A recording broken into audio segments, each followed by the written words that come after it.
One take, one shot, Raw review. I've only got one take to do it in. No edits, no nothing. And whoo, buddy. If this belt was Raw, I would just hug it all day long because that was an amazing Raw. If there are YouTubers out there that are going to rant and rave about how bad that Raw was, then I challenge that I think they're just hate watching because that was a good, great, dare I say, near perfect Raw. The only thing wrong with it was maybe the ads. There might have been too many ads. I think I got, 10 ads I got on this thing. I counted them, but holy crap, 10 ads, but yet, I'm going to give it 10 chops. Let's just 2, 3, 4, 5, 6, 7, 8, 9, 10 chops. This was an amazing Raw, I have to say, and if you think that I'm being paid by WWE, go watch my last couple reviews. No sirree, I was not a big fan of some of the previous Raws, but this one, we gotta call a spade a spade. That's a spade over there, and if it's good, it's good. And this, my friends, was great. And guess what? We have a new champion. The Ring General has reclaimed his place at the top of the mountain as your world heavyweight champion. And I'm not a Jay hater, all right? Not a Jay hater. In fact, Jay got 17 moves. I counted. You say that Jay only has 3 moves? Nope, 3. Not 3, 17. 17 moves. I count these things. Whenever I hear people start complaining and saying the same thing over and over again, oh, he only has 3 moves. Oh, there's too many yawns or too many ads. I start to tally them, and then it's just information. He did 17 moves tonight. There were 10 advertisements tonight in the United States, and here's another statistic. Gunther has held a championship for 80% of his career, and now we're just gonna tally that up, rack up those percentages, because Gunther is once again your champion. I love Jey Uso, but guess what? I love the Ring General also, and if you want to win this belt like Gunther won this belt tonight, all you gotta do is comment below. I'm gonna give away a belt at 20,000 subscribers on my quest to quit my day job. Actually, I give away a belt every 10,000 subscribers, so 20,000, 30,000, 40,000, 50,000, all the way to 100. So please comment below, because that's how I'm going to pick. Comment below, subscribe to the channel, hit that bell, ding, ding, ding, ding, ding, ding, notification of that thumbs up that I did a little too early. Well, give it a thumbs up. I'd appreciate a thumbs up, and you can win the belt. Alrighty, let's talk this Raw. I did not think I was a doubter. I did not think they were going to let Gunther win. Honestly, I didn't think Gunther was going to win. I'm so happy he did. When he won, I just was like, wait, what? He won? No way. It was a pleasant, a great, an awesome surprise. Kind of like finding $100 bill in your pocket. It's like, I wasn't expecting that $100 bill. I wasn't expecting Gunther to win, but I'm very glad it happened. I'm so freaking glad it happened. I didn't want to get my hopes up, I guess. I was kind of afraid. I don't want to say it too loud because he might be like Joe Hendry, say his name and he appears. I was afraid that Goldberg was actually going to show up tonight and ruin the festivities, but he didn't. The fact that Goldberg wasn't present, 10 out of 10 right there. But yes, so Jey Uso comes down, right? We'll talk the main event and then we'll talk the rest of Raw. And the whole show was just a banger. This Raw was written so well that even Nikki Bella had an awesome segment. But yeah, so Jey Uso, he comes down after a commercial and he yeets a little too many yeets, but whatever, and he comes with his kid. I think this is the first time his kid ever followed him with the yeeting, and so he comes with his kid, so it's like, yeah, they're not gonna let Jay lose in front of his kid. And then Gunther and him, they get into it. Jey Uso spamming the sleeper hold over and over again, and it's just like I said, we had 17 moves, and it was just like, I just knew it. I could feel it. I could feel that Jey Uso was gonna win, and then Gunther got him in the sleeper hold that was like, towards the end, it went for a very long time, and I'm like, there it is. Maybe. I started to believe, right? I started to believe, but then Jey Uso got out of it. And then when Jey Uso got out of it, he put it on Gunther. And I'm like, no, not like this. If we're gonna beat Gunther, can we not humiliate him with these kind of losses where he taps in 2 seconds, or he has Jey Uso in a sleeper for like 3 minutes, and then he gets in the sleeper and he taps. I was just ready. I was like, okay with a loss, but not like this. And then Gunther got Jey back in it, and boom, Gunther won. Gunther just flat out won. And then we see a scene where Jey and his kid are there, and Gunther's just like, I told you so, I'm the champion. Surprised that Seth Rollins didn't come in on this. In fact, Seth Rollins teased John Cena and CM Punk, and not Gunther and Jey. Like, up is down, down is up, cats and dogs living together in harmony. I didn't expect anything. Triple H, you man, like, you make us so mad and angry, and then you come back here, and I just want to pinch those cheeks, because this was an amazing Raw, and I knew you had it in you. That's why I get so frustrated when you give us garbage sometimes, and you phone it in, but this Raw was picture perfect. Loved it. Picture perfect. Gunther is your champion again. I love Jey Uso. I think he has plenty of ways to go. Where would Jey go from this? I don't know. You can just have someone come in, and you got Braun Breaker just make fun of him at this point. And they told a great story. Jey's protected. He's been running nonstop since WrestleMania, fighting every which way. Very much like he probably fought more than Damian Priest last year. Jey Uso, this made Jey look good. He just stretched himself too thin. No shame in that. Plus, it's Gunther.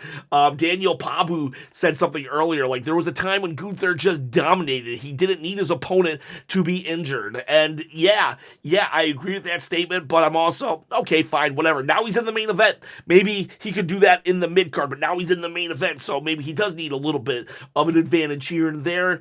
I don't care.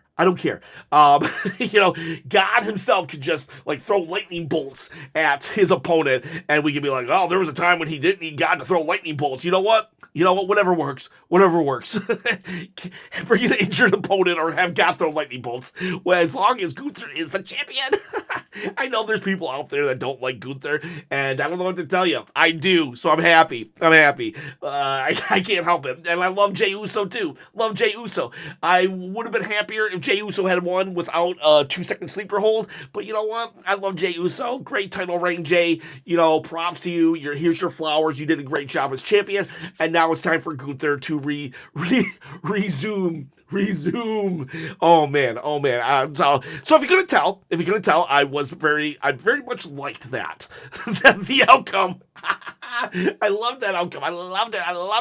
I just want to squeeze that outcome all night long. All right, so let's so there you go. That's my professional review. I don't have professional reviews. I'm so sorry. I'm a wrestling fan, and I can't help myself. I wear my emotions on my sleeve. See that right there? That's my emotions, and I'm okay with it. Oh, look at this Mark. He's enjoying something. He's enjoying the product. Uh-oh. Call me a Mark. I don't care. Hi, I'm a Mark. And so let's talk the rest of the show, though. Because the whole thing was a banger. That was just like, that's like the amazing thing. Usually it's like, horrible show, great last 5 minutes, like Money in the Bank. That was a horrible match, but then R-Truth appeared and it became awesome. Not the whole PLE, but I'm just talking the main event. Horrible main event, but then R-Truth, amazing. This was a awesome show, awesome main event. Oh, funny how that works sometimes. Well, we start off with John Cena. He starts talking about truth and how we wasted our breath on a circus clown, or a just a clown in general. He badmouths R-Truth a lot, but then CM Punk comes out. CM Punk's like, no way, they were heard, and he's like, here we are. it seems like I'm fighting for the establishment and you're trying to bring it down. How the roles have changed, but the more things change, the more they stay the same. I'm fighting for the people. They're my boss, not the final boss. I don't answer to him. So I do like how CM Punk keeps bringing that up, because no one seems to bring up the final boss and how he started this whole domino effect of John Cena turning heel. So I'm glad that happened. And Punk is like, all right, so we did the counter also, 19 appearances left. I think it's 19 after tonight. And so he's like, pick one of those 19. But if you have any cojones, you'll pick tonight. And John Cena's like, oh, let's do it, but not here. We'll do it in Saudi Arabia. And he got like this kind of smirk on his face. And it's like one of those, if you know, you know, if you don't, you don't. When CM Punk heard that WWE was going to Saudi Arabia, he made a lot of comments. He was still very much his heart was very bitter towards WWE, and he even made this like very, very bad comment about The Miz. He said something, I can't even say it, honestly. I can't even say it. So if you are over the age of 18, Google what CM Punk said about The Miz in Saudi Arabia. So they've made up. He's apologized and everything. And so, like, a lot of people thought that CM Punk was going to always avoid the Saudi shows, and it looks like he's going. Then we have Chad versus AJ Styles. Chad Gable has like a bandage on his arm, and that is because of his match with Vikingo at Money in the Bank. Apparently, I thought, it seemed like a lot more damage than just his match with Vikingo, but whatever, something must have happened there. It was a really good match. Now, I did note that Chad Gable did say gracias. Not gracias. He said thank you, and he doesn't really say that thank you anymore, because that's part of his funny face persona. And for him to say it, I'm like, are they about to turn him face again? I don't know. This was so good. They had such good chemistry. Chad Gable prevented a phenomenal elbow by like literally just putting him in an ankle lock on the ring ropes. There was a point when Styles was about to do a style clash, but one of the Creed brothers, I think Brutus, pulled him out. Just never seen a lot of these counters before. I would really like a feud here, because I would like to see these guys go best out of 7. It was really, really good. But AJ ended up winning. I'm okay with that. No shame in losing to AJ Styles. No shame in losing to that guy. Maybe one of the best of all time in the ring. So I love Chad Gable. I would have been very happy had he won. But again, no, you can't be mad if you lose to AJ Styles. Give me a break here. Then we go to one of the first of two Money in the Bank qualifiers. We have Roxanne Perez. Versus Liv Morgan versus Rhea Ripley versus Kairi Sane. And this great match. A lot of the internet seems to have turned on Rhea Ripley, and I find myself having to defend her all the time now, which is ironic because I don't even really like her. And people probably like, well, you must like her, you defend her. No, I see the value in her. I understand why she's a superstar. I understand a lot of things. It's hard to be a face. It's definitely really hard to be a face. And so it's like, people are cheering her. Well, we can't just have a roster full of villains. And so, like, if they're cheering her, let them cheer her. She deserves wins and victories. She's, like, over. She's good in the ring. Her only downside is she's not great on the mic. She's like mediocre at best. And the fact that they do kind of sort of overpower her. But since her WrestleMania, she's been selling a lot. There was a moment in this match where she suddenly hulked up and was beating up everybody, but it's like, I don't know. I was okay with it. And the real story here was Liv Morgan and Liv Morgan and Roxanne Perez. They were pretty much teaming up throughout the entire match. They even gave each other a high five. And, Roxanne Perez is trying to get in Judgment Day, so it looked like there was a lot of progress there. And Rhea was about to pin, I think, Liv, and then she was pulled out by Raquel, so that was good. Protects Rhea. And then Kyrie does the insane elbow on Liv, and then Roxanne Perez rolls up Kyrie. 1, 2, 3. Liv is mad, and Roxanne wins. She advances. We have Becky walking, and, A-Town Down Under. They're arguing in the background. We have Nikki Bella. They say how she's going to return. I'm going to say this about Nikki. Someone asked in the chat, was Nikki Bella that good? She wasn't great, but for her time, she was a good wrestler. She was just a product of the Divas era. Think of that name, Diva. Divas era, and then you got the women's championship. So it was just a different time back then. I'm not going to justify things and whatever. I wish women's wrestling would have been taken a little more serious, but it wasn't, and she made do, and she was good for her time. Now, if you transplanted that Nikki into this era, then the women wrestlers would probably mop the floor with her. But okay, so what? Sometimes you have to have people that come before you to set up the way, the path, and Nikki was one of them. She wrestled and cleared a way for women's wrestling today. I believe that AJ Lee, Paige, and Emma pretty much, they pretty much were like the bridge gap between the Diva era and the women era. But, Nikki was good for her time. And I'm afraid that a lot of people are just going to crap on her. She's a veteran. And I think we should give her respect. She was never one of my favorites, though. I will say that. Although she did have a funny line when she said that Brie should have, died in the womb. What a thing to say to your sibling. Then we have so Becky goes to the ring. She says how Lyra cheap shotted her and how she was the bigger person and that Lyra owes her an apology. So Lyra, shame on you. Becky, I just can't believe you took advantage of Becky and you suplexed her how you did. You owe Becky an apology. And then we have so what was funny though is she's like, come on, get out here right now. And then Bayley attacks. And so now we have Bayley in the mix. I thought Bayley was going to come out on Money in the Bank, but she didn't. Here she is.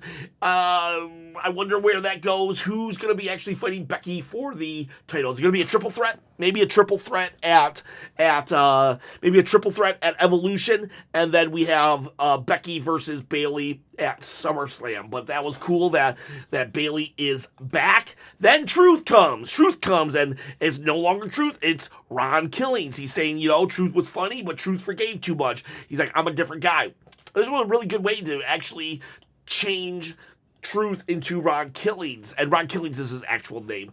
So it's just like, man, this Raw, just so many things are going on. Boom, boom, boom. John Cena, CM Punk. Oh, I forgot, even when that little conversation was over between John and CM Punk, Seth Rollins came out and they actually teased. He's like, I got this.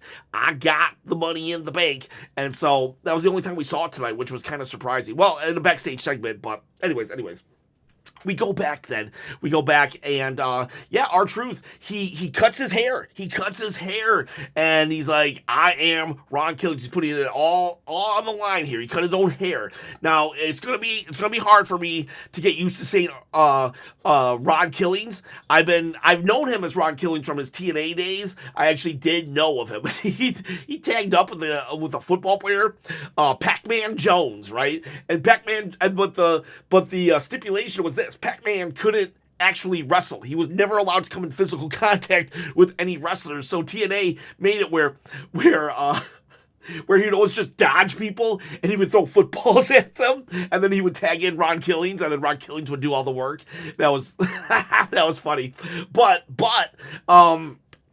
It's just 17 years I've been calling him R-Truth. So give me a little bit of grace and a little bit of time. Give me about a month, and he should be Ron Killings to me. So, and he says, put some respect on my name. So let's see where we go. Are we going to get like kind of a funny guy, or is it just going to be all serious? All serious. Then we go to the back. We have Dom in the back with Finn Balor. Finn saying, why didn't I get it? He's like, well, Dom saying, you didn't get the money in the bank, so I figured I would just go in. Then Roxanne comes, like, yay, me. Then Liv comes. She's mad, and she's like, what? I helped you. You know, you didn't get pinned. And Liv's like, oh. And she goes off, and Finn's like, you better go talk to her. And Dom's like, yeah, I don't know. I've got a match. So it looks like he's a little torn between Roxanne and Liv, and every dude on the planet wants to be you. Dominic Mysterio, I'm not going to lie. So Dominic then goes for his match, and Finn Balor, just bitter and happy that everybody is arguing, just laughs it up. We go then to Braun Breaker versus Penta versus Dominic Mysterio versus Sami Zayn, and Braun Breaker's just a beast, dude. He just murders. He's a murder machine, and maybe that's what Seth's group should be called. Seth and the Murder Machines. We first start with a backstage segment of Seth with the Brawns and Paul Heyman. I did like that. I want to have segments. I want to see Seth teaching. I don't like that Bronson Reed just stood there. The dude had a lot of personality and charisma last year. He should not be like this. Should not be Bronson Reed. And so we go from that, and Bronson Reed, he just stays there, I guess. Braun Breaker goes out, and he murders everyone. Murder. And it's a good match. It's a decent match. A little too many commercials, I will say that. I think there was like 3 commercials throughout this whole thing, and it's like, oh, God, come on. It's hard to get into it. I yawned 9 times. I yawned 9 times, and most of it was either during a commercial or immediately when we came back from commercial. So 9 yawns. The match ends with LA Knight. He comes out of nowhere and does the BFG, I think, on Braun Breaker, which then allows Sami Zayn to actually get the pin. I kind of thought it would be Sami because the finals of the King of the Ring will be in Saudi Arabia. Excuse me, I think, oh man, what if Sami wins and he goes against Gunther?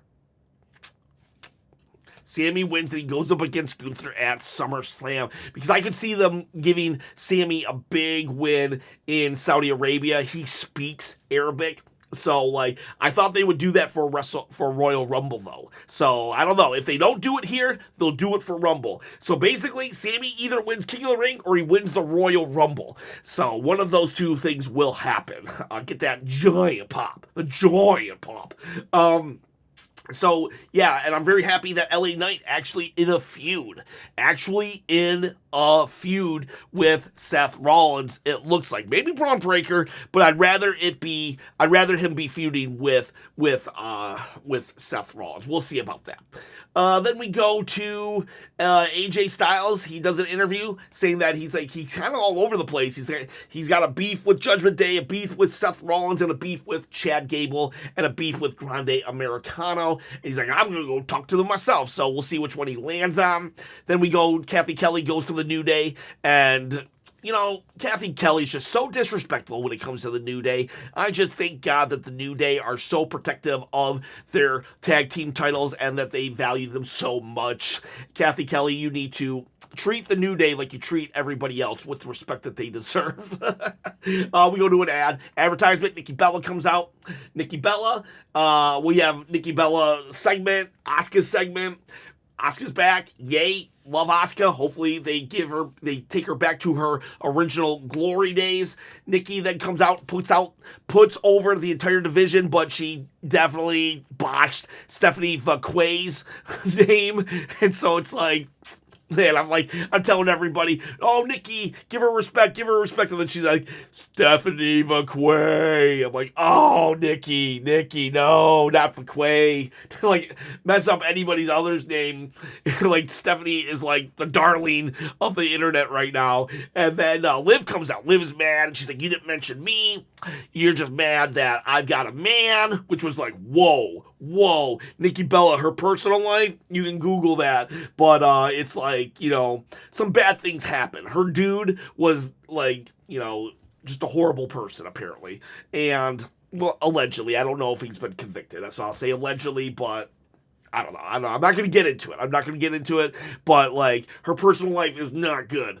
And then also the fact is that a lot of people probably think that her and John Cena don't know what happened there. So, but then Nikki does kind of say, yeah, well, what about you? Is he with Roxy or is he with you? Referring to Dominic. So I was like, ooh, looks like we're going to get a matchup between Liv and Nikki. That's good, honestly. I know a lot of us don't really know who Nikki Bella is, but she is a big deal. The Total Divas and Total Bellas were huge. A lot of people liked it. And they panned to a lot of people in the crowd, too. Like a decent amount, like 3 or 4 people were actually very pumped. One was even crying. Like, surprised me too. So this is a good matchup for Liv. What I really hope though is that Nikki and Brie Bella fight for the tag team titles at Evolution 2. This is a good use of a veteran, and as long as Liv and or Raquel win, so I'll be okay with that. We gotta let things happen. Then that's it actually, because then we go to the main event, and if you want to see you want to hear me talk about how awesome Gunther's win was again, sit back, let's do it, or just go back to the beginning of this episode. Oh man, I'm so happy that Gunther won. Very happy, very surprised.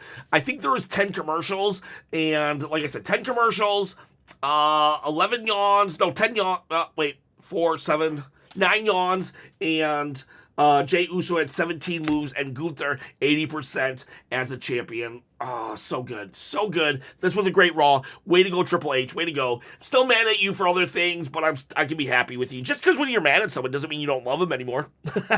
Just because I can get mad at WWE doesn't mean I don't love it anymore. I can get mad at my, I can get mad at my kid, but I'm still going to love them. Just like I can get mad at WWE, and I'm still going to love it. So it's just better to be when you